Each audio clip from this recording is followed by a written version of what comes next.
This video is on DNA analysis and how it is used in forensics. So DNA is fairly new compared to most evidence testing in forensics. Just the start of DNA and studying it and understanding what it is and even knowing what it is started with Rosalind Franklin in 1951.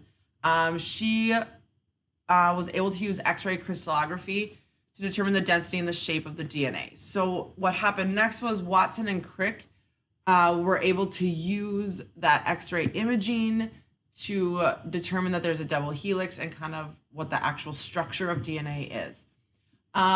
Later, Ray White, this is quite a bit later, he started working with and explaining the use of RFLP, which I'll talk about later.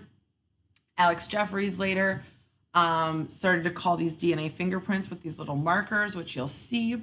Carrie Mullins developed PCR testing, which helps us a lot. The FBI started using DNA in 1988, and STR was used, kind of explained to everybody in 91. 98 was the FBI CODIS database where they actually collected all this. So this might seem like a long time ago to you, but it is not actually that long ago. This is fairly new, fairly recent. Watson and Crick and Wilkins, but mostly we talk about Watson and Crick discovering DNA, determining its structure. They won the Nobel Prize for this, but they couldn't have done this without the work from Rosalind Franklin. But she had passed away. She was not given credit at the time, dead or alive. They could have given her credit, but they chose not to. She is now credited with this, but she did not win the Nobel Prize. So DNA stands for deoxyribonucleic acid. That's the D and the A, the N and the A. It is double helix, so it's two coiled DNA strands. Think of a ladder that would be twisted.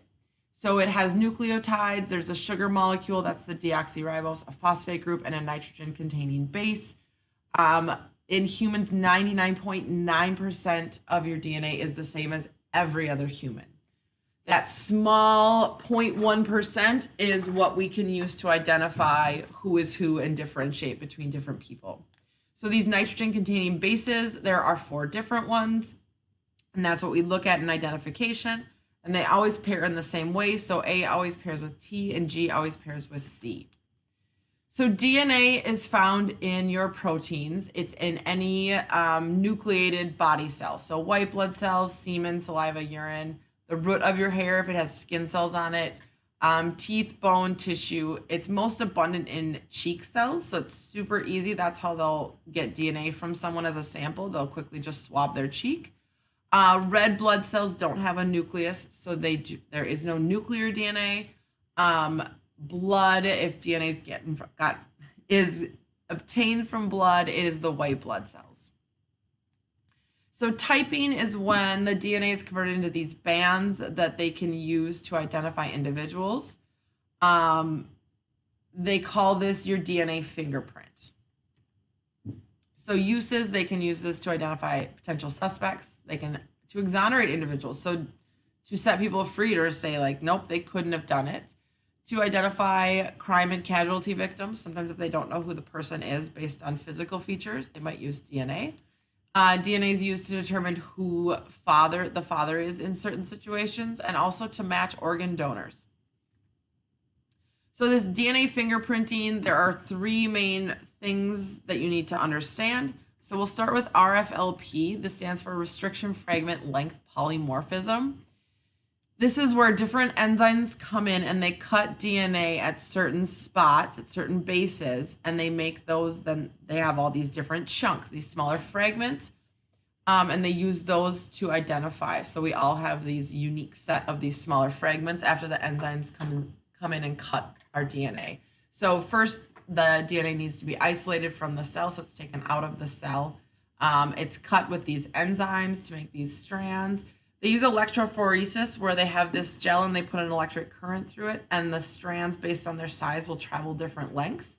So they can actually then determine how many there are of each type. That's the identification piece when they analyze it. PSR is polymerase chain reaction. This is what they do when there's a very small amount of DNA and they need more of it. So this will make copies of it. So this is super valuable when we have such a small amount.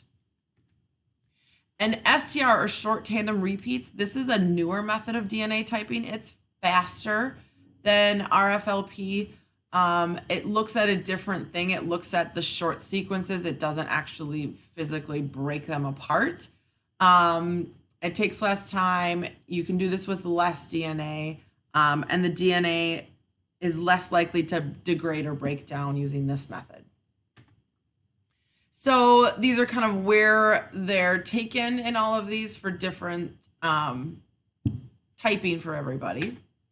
But the different types of DNA. So there's nuclear DNA and there's mitochondrial DNA. So nuclear DNA, as you might assume, is found in the nucleus, right? Where you have the 23 pairs of chromosomes that you have from both parents. So nuclear DNA is going to get all of your DNA, the half you got from your mother, the half you got from your father. And there's a nucleus in every single cell, right? That has a nucleus. There's one. Mitochondrial DNA is found in the cytoplasm. So this can be used sometimes when we don't have a nucleus.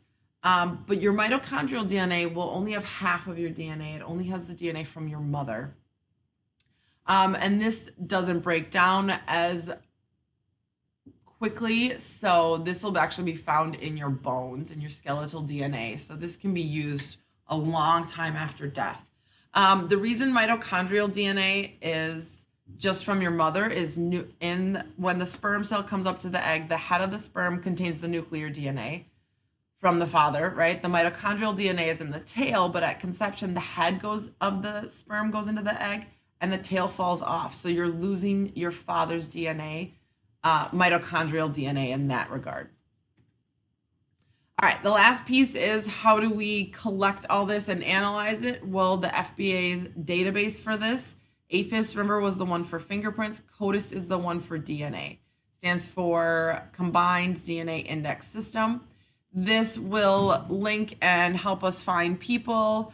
It's got, people from all 50 states. It's been in use since 1998. People are continually added, and more information about even cold cases is found out through using this over time. So that's how DNA is analyzed and used in forensics.